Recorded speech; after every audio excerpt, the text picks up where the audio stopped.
In the dead of night, when the moon is high and ill winds blow, and the banshees cry and the moonlight casts an unearthly glow, arise, my love, with tales of woe.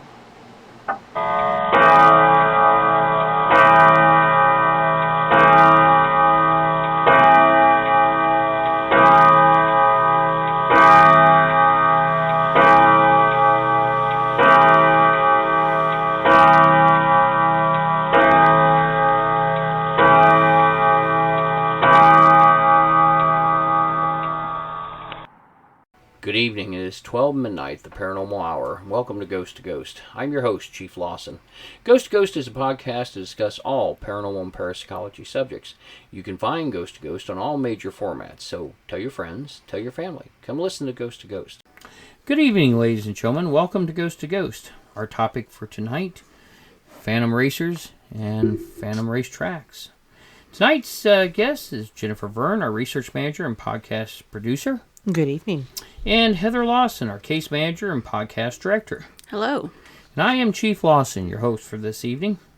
Since Spirit is based out of Indianapolis, we kind of felt like the only subject you could have for the month of May would be that of the Indy 500. It's the most famous race, I think everybody would agree with, in the United States. And certainly when people talk about Indiana, I don't know how many times I've traveled out of the country, and people go, oh yeah, the Indy 500, that's where you live. Yeah, not on the track, but yes, same state. Like it's one and the same. Oh, yes, they're very much about that. And when I was growing up, I mean, the month of May was sacred, even in school. I mean, that was the race. Without a doubt. Yeah, we all went on school trips to the 500. Yeah. I had this great fifth grade teacher, and I'll never forget Mr. Tipton. He was fantastic.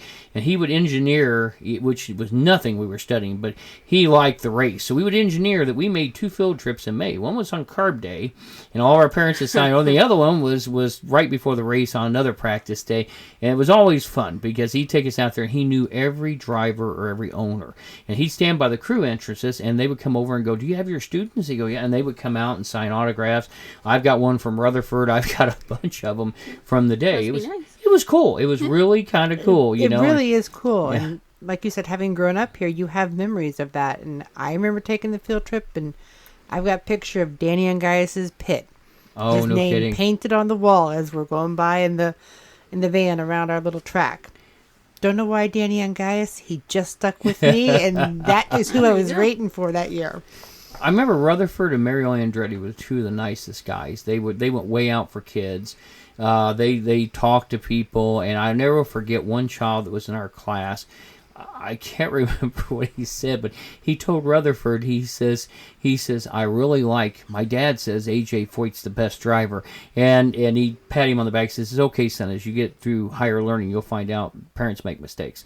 And he turned around and walked away, and I thought that was so great. You know, he took it so well and just laughed. But one thing you said at Indy is we have a motto that life in Indy begins at 200 miles per hour. I don't know if the state police agree with that. But the people at the track do. Seems right that we should talk a little bit about ghosts and racing. And, one thing we were just talking about before we began the broadcast is a lot of tracks do not want you to know about any kind of paranormal things. Race drivers and race people are the most superstitious people. Even more superstitious, in my opinion, than what gamblers are. Racers, of any kind, horse racers included. Yes, yeah. It's. I guess in a way, for the drivers, it's a game of chance. There was a article, and we printed one out here, and one of the things that they say about racing, and that was me hitting the mic. Sorry. This article was written May 10th, 1976. It was part of Auto Racing, and the writer was Bill Virgin, I believe, Virgin. If you're going to be in a racing car, you drive mile after mile after mile. Sooner or later, the odds are you'll make a mistake, or somebody working on the car will make a mistake, or the guy who designed the car will make a mistake. Either way, when that happens, generally you lose control. But if you get wiped out, and they carry, and this is actually from Mark Donahue, separate statement, separate quote, but if I get wiped out and they carry me away in a box, I wouldn't expect anybody to feel sorry for me. It's something I know it's possible, and I'm not complaining about it. So I think most race drivers accept the fact that, it's a high-risk sport. And they know that going into it. But you would think with as many deaths, nationwide at tracks and cars that, certainly this would be something that would come up. And but one thing that I wanted to point out, when I was growing up, one thing that drew me to this subject, and the first time I thought about it, because we actually have a YouTube video already on this 2-part series, and one of the things that drew me to this was a Scooby-Doo episode, because I loved Scooby-Doo. I always did. And one of it was called The Spooky Case of the Grand Prix Racer. And it was about a haunted racetrack with a haunted driver. And oh my God, it was good. Yep, it was. Yeah, you saw it. Yes. Yeah, I think everybody's watched Scooby-Doo has seen it. I always thought that was really great. It's hard to speculate whether or not Hanna-Barbera had any kind of inspirations for this. There was some possibilities, I'm quite sure. So the questions beg, are there ghosts of race drivers, and are there haunted tracks? There's more probability that racing produces ghosts than about any other sport. Well, if we think about, hauntings being derived from traumatic experiences, Sure. then it would stand to reason that a traumatic experience Like of a sudden fiery death. car crash, that's going to sure. produce a lot of energy. Yeah. So you would think that if that's our premise, that yes, there are going to be stories and hauntings at the track. Now, whether they're publicized or even talked about within the driver's circles, Sure. that's a different matter, I guess. Well, and as we'll talk about later, I talked to a couple of officials, and one thing they told me was, because there's a lot of stories out there, but they're told not to get involved and not to speak on them. And it's kind of like for those that go to Mammoth Cave, there is Mammoth Cave is not necessarily haunted, but there is a cave near there, and we probably should do an article on it. And it has a ghost of a cave explorer. But you bring that up, I'll tell you what, I've been thrown out of a lot of establishments in my life, but the quick way to get off a tour at the cave is to bring that up with the wrong individual, because they've been told they can't talk about it, and they get kind of upset. And it isn't long, one of the law enforcement officers happen along to make sure you're not going to bring up any other questions. So anyway, having said that, I think the tracks try to play it down. It's not good publicity. I mean, it doesn't make money. People that are superstitious will not come. So, makes a difference. And I tell you what, IMS in particular has changed so much since I was a kid. I can remember the 70s, the snake pit, the trash that was layered up against the fences. They would spend, I think, 2 weeks cleaning the track after the race. And back then, you didn't have the Brickyard 400. You didn't have anything else going on there. It was only active in May.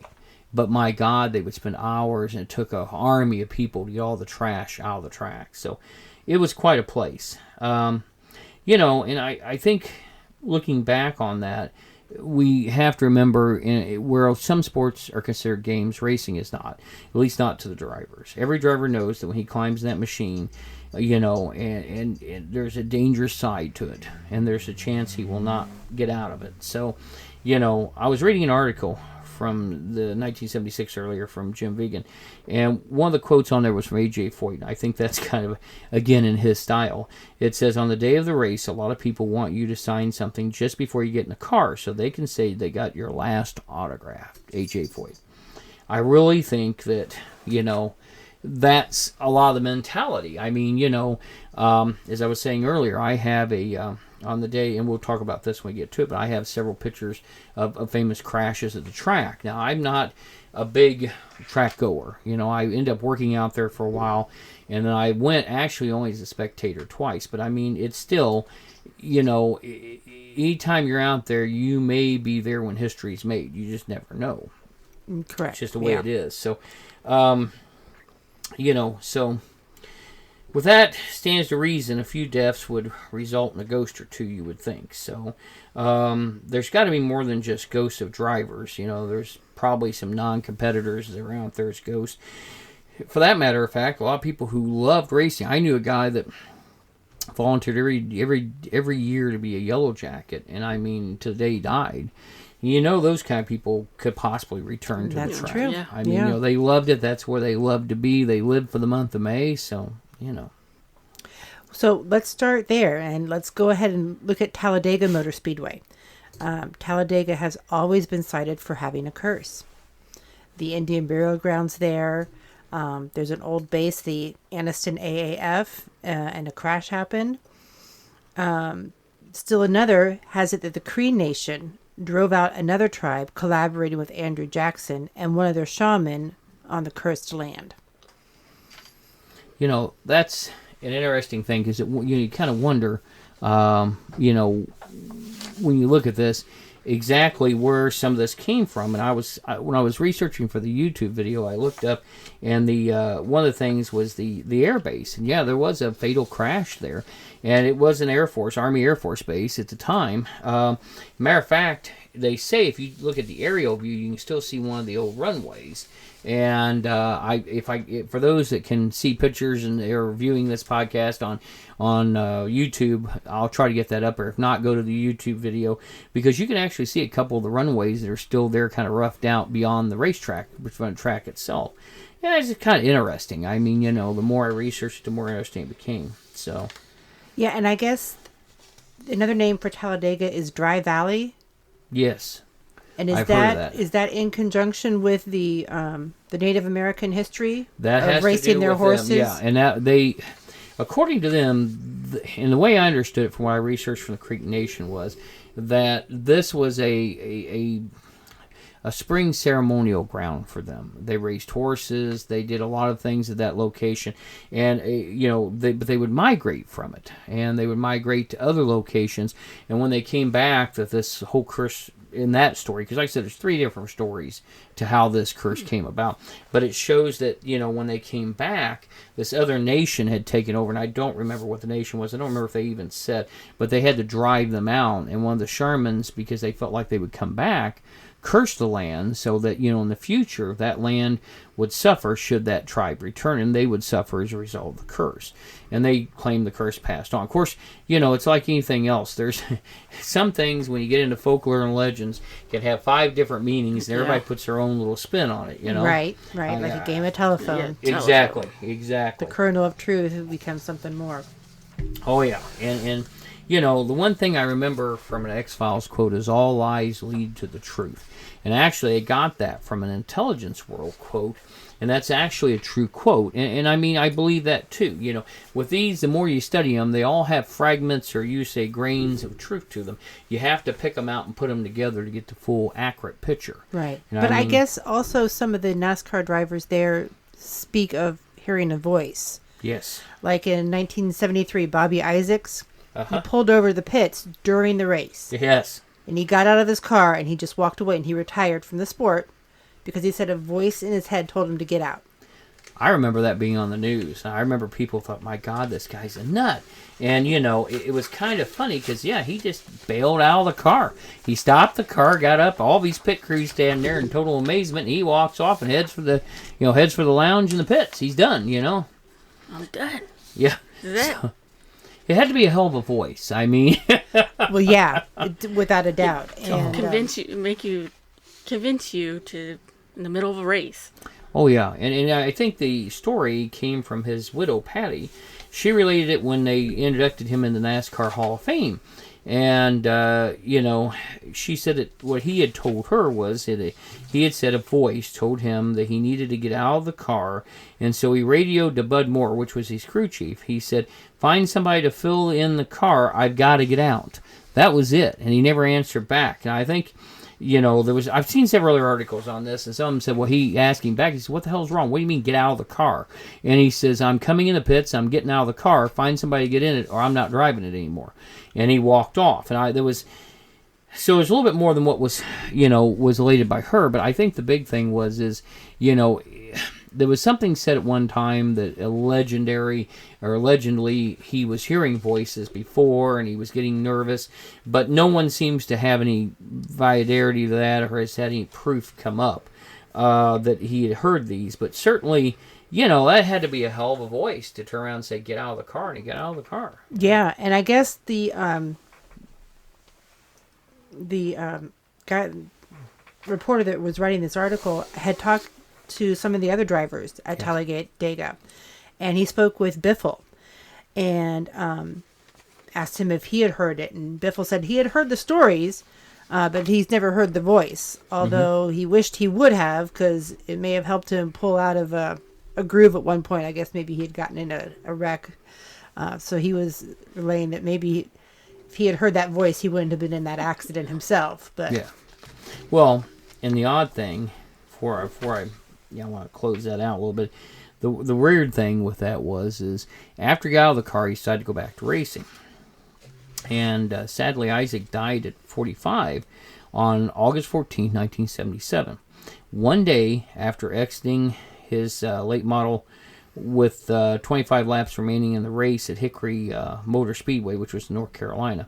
I don't think it's there any longer. But right after he exited the car, he collapsed on pit road. He collapsed and died right there on the spot. It was nearly 4 years to the day of his Talladega exit. So maybe something was saying. Maybe he should have stayed out of the cars. Yeah, the voice meant it. It said stay out of the car, and he didn't heed it. Wow. And so maybe he paid the price. Yeah. It certainly makes one wonder. Destiny's a funny thing, and so is premonition. And, you just never know. You don't. So what's the saga of Larry and Stanley Smith? Well, that's another interesting one. Talladega's harsh treatment of these two guys, they were actually no relation. Oh, okay. Yeah, the Larry Smith and Stanley Smith were not formally related family-wise, but on August 12, 73, defending Rookie of the Year was Larry Smith, and he lost his life in Turn 1 at Talladega. The wreck was surrounded with mystery, and it was a horrifying wreck. It came as a shock to many to hear that he had died. Oh. Things got a little stranger 20 years later when the accident seemed to repeat itself at the same time. This time it was Stanley Smith was affected. Stanley's car hit the wall in the same manner that previously Larry Smith's car had hit the wall. Oh. And he's in head on in turn 1, same location, we believe the same spot. He looked to be killed for sure. He was airlifted to the local hospital where he shockingly survived a basilar skull fracture, where is the base of the skull. Wow. So, Stanley recovered from his injuries and coincidentally had breakfast with Neil Bonnet at Krispy Kreme the morning Neil died. Which is another, these are starting to get kind of, coincidences. Yeah. But the day that Neil Bonnet died, he ate breakfast with him at Krispy Kreme. So, I think Talladega, out of all the tracks, has the most, black clouds hanging over as far as whether you're talking ghosts, bad luck, curses. Yeah, I mean, they all kind of roll in. Yeah, exactly. Another instance, the ghost of J.D. McDuffie. On a dark, cloudy day in August 1991, he lost his life at Watkins Glen International, different speedway. Some say he never left. October 1998, Bobby Hillen entered the turn where McDuffie was killed. He claimed he saw the ghost of McDuffie standing by the track.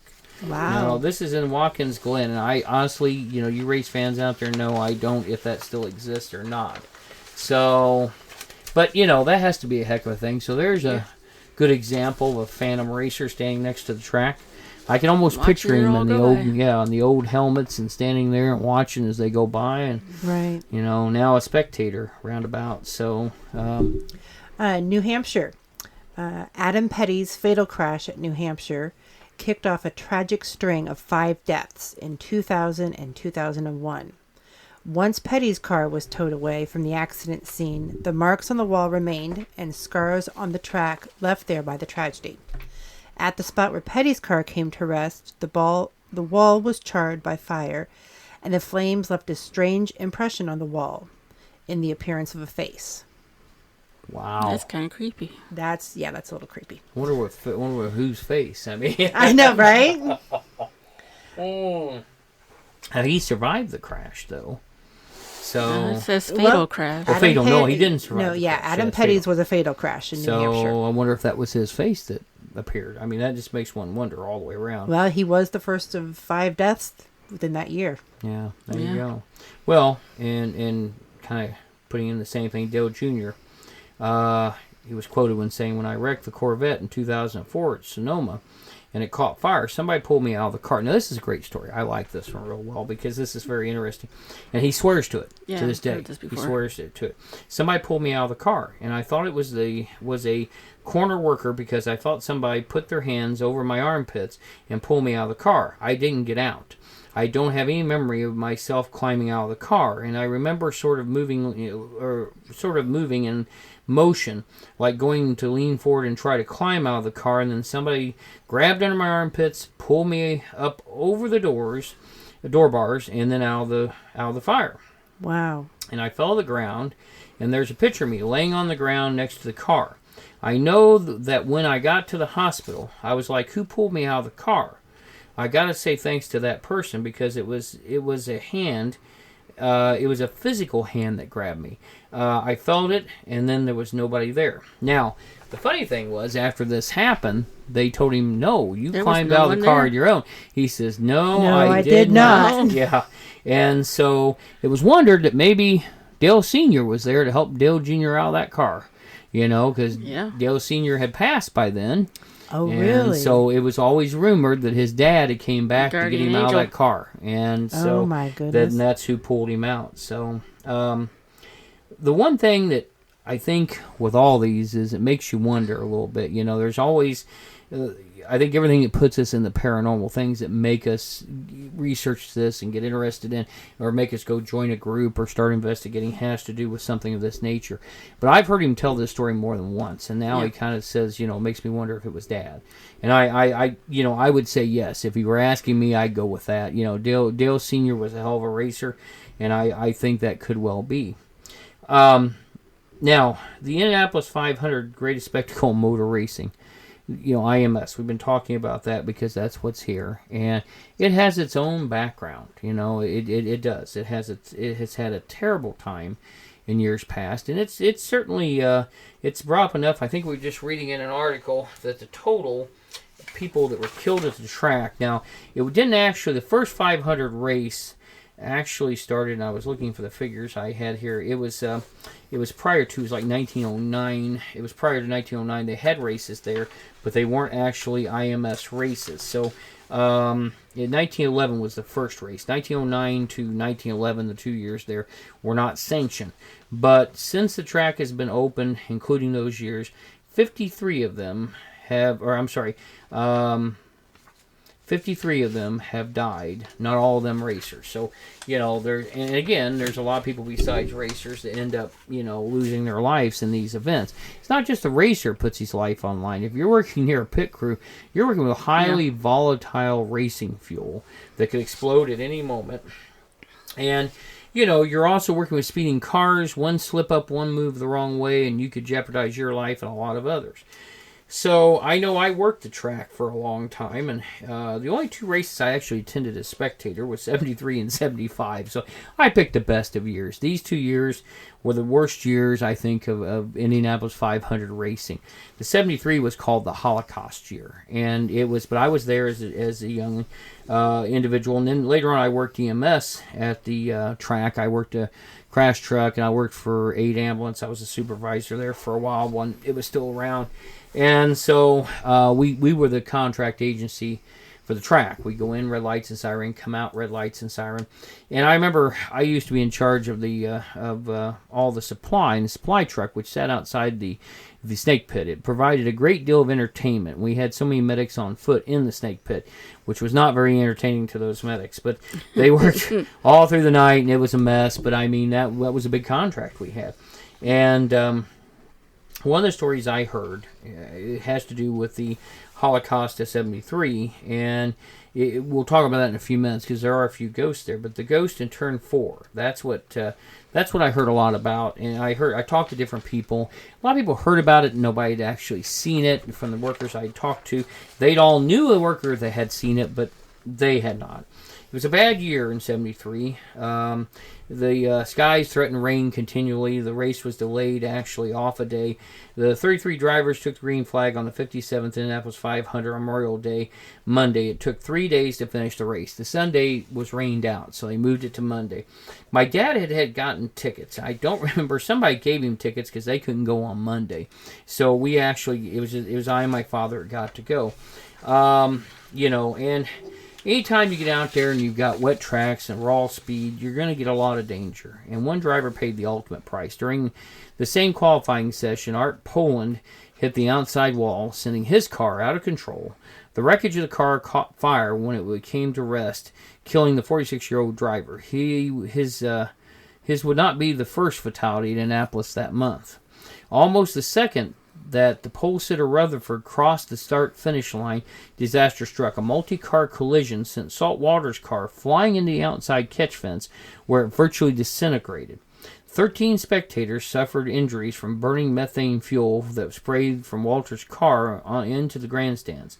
Walter suffered severe burns, but miraculously survived the accident. He was one of the lucky ones. Wow. By Wednesday, crowds had dipped to 200,000 to around 25,000, and the weather over in Annapolis looked no better than it had the previous 2 days. So, the race got moved from Memorial Day Monday to Tuesday to now Wednesday. Right. Yeah, and I remember we went on a couple different days, and we took these. They had these really cheap, crappy rain ponchos. They were like a trash bag. Only I think trash bags were actually heavier, but they were clear, and we wore them clear and orange with the two colors. Me and Dad had them, and.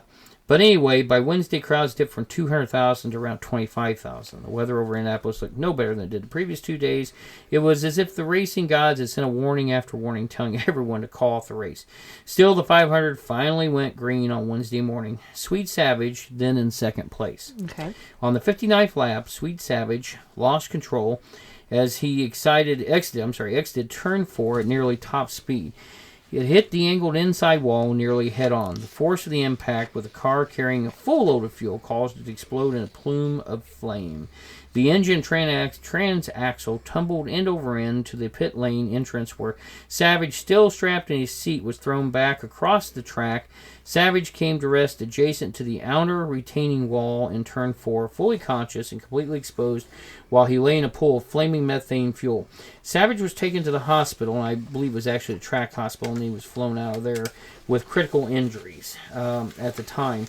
But he was in stable condition. A little over a month later, though, he died in the hospital on January 2nd, 1973. Yeah. Now, I'll tell you, like that. yeah, I mean, that many, if you get in a burn scale with that much, I mean, the man was sitting in burning methane fuel. And too much. Yeah, I can tell you from working the crash trucks, methane fuel a lot of times doesn't even show up as burning. No, you can't see it. No, and I mean, it's horrific. The temperature is much hotter than gasoline. And I tell you what, this poor guy was basically roasted alive. My dad had bought this new Yashichi camera. Back in the 70s, Yashichi was better than Canon, better than, any of the other cameras out there. This was the top of the line camera. Olympus, nobody held this title. And Dad had bought an auto winder for it. And it was really kind of, nowadays standards, wasn't very technical. You had to crank it up, wind it up like you would a wind up toy or clock. But it would allow him to snap pictures as fast as he could. And we actually, and I have those, and for those that want to see that, we will post that with on the YouTube section. But I actually have the pictures in slow motion where he hit the wall and his car started disintegrating, and this ball of flame, all that's left is his arm sticking out of the car. Goodness. So, it was a pretty horrific day. I was there in turn 4. I don't remember how old I actually was at that point. It was 7, 8, something like that when I saw it happen. Oh my goodness. But the fall, I can still remember the heat from the flame ball on my face. My dad was trying to cover my face and protect me because he didn't know if that fuel, because again, just 2 days before we had this car where it had spewed all this fuel, and Dad just thought for sure we were going to get burnt because we were like third or fourth row up from that fence retaining wall where he hit. And we just knew, here we go again. Emergency crews rushed toward the flaming wreck of Savage's car. Amando Terran, 23, working on Graham's McRae's crew, stepped out out of his team's box to cross the pit road. Just then, a fire truck struck terrain while traveling at 60 miles per hour. Train suffered a cracked skull and several broken ribs and was pronounced dead an hour later. Goodness. The incident was witnessed by thousands of spectators as it occurred on pit lane. Can you imagine being there watching that? Oh, yeah, and as I remember straight, because I remember I could see parts of that, but I wasn't there. I was over in another section, but I think they said the engine didn't even know they struck him. He went on down to the wreck, and another ambulance had to come out and had to connect up with him. So the final toll for the month was 13 spectators injured, One driver seriously injured, 2 drivers dead, and 1 pit worker dead. Oh, my goodness. Now, back to the ghost in turn 4. It is said that at night that it has been witnessed a figure in a racing suit sitting in the bleachers in turn 4 on the front row staring at the track. It occurred to me to reach out to some source, and I couldn't think of anybody better than the man himself and a very close personal friend of the voice of the 500, Paul Page. I've been friends with Paul and brothers in lodge with him for many, many years, and he's a good man, and we've always had good times together. We belong to several Scotch clubs together. And one thing I asked him, I said, have you witnessed any of this? Have you heard any stories about IMS has to do with ghosts or paranormals? And he said, no, I'll be honest. He said, I don't need to cover it up. I don't have, I don't work at IMS anymore. But for years and years, he was the voice of the Indianapolis 500. And he said, I've never heard that. And of course, he was friends with all the race drivers. He told many stories about Al Unser, and some of the drivers that he had, was close with, and Mario Andretti, and he never said he ever heard a thing of this. So, you got to take it for what it's worth. But and also, I would like to point out, Paul has a book out now. And the title is "Hello, I'm Paul Page. It's Race Day in Indianapolis." So you can get that, and I believe it's on audio too on Amazon. It's a good book, good read. You ought to reach out and get one.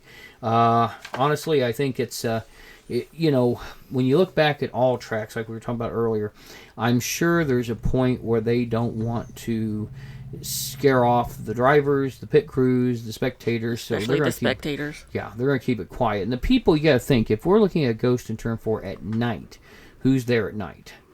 You got security people, police officers. Yeah. Back in the day when that happened, you could walk onto the track and stuff after the race because you could come out of the snake pit, which was close to the track. So a lot of people had access to it. So, it wasn't like today where it's locked down. You can't get out there. So, I don't know. I mean, the snake pit is a lot calmer. Last time I saw it was probably 5, 6, 7 years ago, and they had the Mecca Homeland Security vehicle parked out there with all the cameras and everything. I don't think much was going on in the pits. Well, I would imagine that being a race car driver, you take your life into your own hands every single time you get into that car. And the idea of the paranormal or the afterlife or what comes next probably is not going to be foremost in what you're thinking about. That's not something you're going to want to dwell on. So stories of ghosts of your fallen comrades, so to speak, is not something you're going to want to focus on. No, that makes you want to climb in that car. It's not something you dwell on while you're driving. Yeah, 200 miles an hour, left turn, left turn. Well, I can tell you as a fire chief, one of the things concentrating on driving. I hate to do.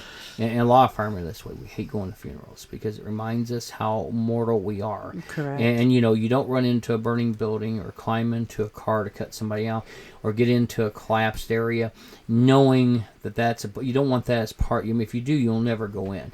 I had a fire chief once tell me, it was one of his favorite lines. He was a deputy chief, or no, I take back, he was a battalion chief. His name was Jim Rasenauer. And he told me one time we were out on a training out of state, and we might have been drinking, anything we could find. We were in Dry County. I think we had to share a bottle of peppermint schnapps. It was pretty nasty. Ugh. Yeah, when you don't have anything to mix it with, it works. And but as we sat there, he told me, he said, you got to remember, he said, same people run out of burning buildings, the nuts run in. And so I think at some point you have to have that special mentality to be willing to make that risk. Yeah, true. True. Well, that's all we have for part 1, and please look for part 2, which will be coming out the very next episode. And anything anybody like to add before we wrap up here? I think this has been really interesting. I've had a good shot at this. So this conclusion tonight's episode, Ghost to Ghost. We hope you enjoyed this evening's episode. This episode, Ghost to Ghost, written by myself. It is now time for our ghost story of the day. So, Ghost story of the day. The case of England's ghost crash. On a cold December night, 2002, police in Surrey, England, continued to get calls from drivers seeing headlights swerve off the road along the A3 highway. After the police rushed to the scene, they were unable to find a crash. Instead of concluding that they had been victims of prank calls, the police searched the area more thoroughly, finding a maroon Vauxhall Astra wrecked in a ditch. Inside the nose-down car, the police found a decomposing body. What puzzled the police was that it was obvious the crash had occurred long before that night. Due to the state of the body and the undergrowth around the car, the police set the crash as happening 5 months earlier, meaning that the people calling in hadn't seen the Vauxhall Astra veering off the road. Or had they?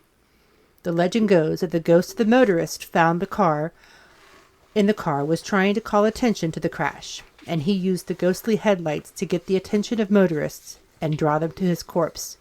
Instead of remaining trapped in a wrecked car forever, he could finally be laid to rest. Thanks for listening to Ghost to Ghost. Again, I'm your host, Chief Lawson. You can find Ghost to Ghost on all major formats on the 15th and 30th of the month at midnight. If you'd like to be a guest on the show, maybe have a question or subject you'd like to ask about on air, or be used on the show, please email us at ghosttoghost@spiritindiana.com, ghosttoghost@spiritindiana.com. I want to thank my production staff on Spirit, Jennifer Verne, our research manager and our producer, and Heather Lawson, our trainer on Spirit and our podcast director, for helping make these podcasts possible. My chief of staff, Andrew Brooks, for his guidance and help on the scripts, and everyone else involved. Thank you so much. See you next time. Until then, stay safe and remember the truth is out there. Good night. Ghost to Ghost podcast and its contents is the property of Spirit Paranormal Ltd., all rights reserved. We welcome you to download and play the podcast and share with others for personal use. You may not, except with written permission, use or distribute its contents for commercial use. Spirit Indiana Paranormal, covering the Hoosier State since 2002, Indy's oldest parapsychology investigation group. If you're experiencing what you believe to be paranormal issues, reach out to us for help at www.spiritindiana.com or call our hotline at 317-883-9103. Again, that is www.spiritindiana.com or our hotline at 317-883-9103. Thank you for listening. Take care of yourself and the ones you love, and be safe out there.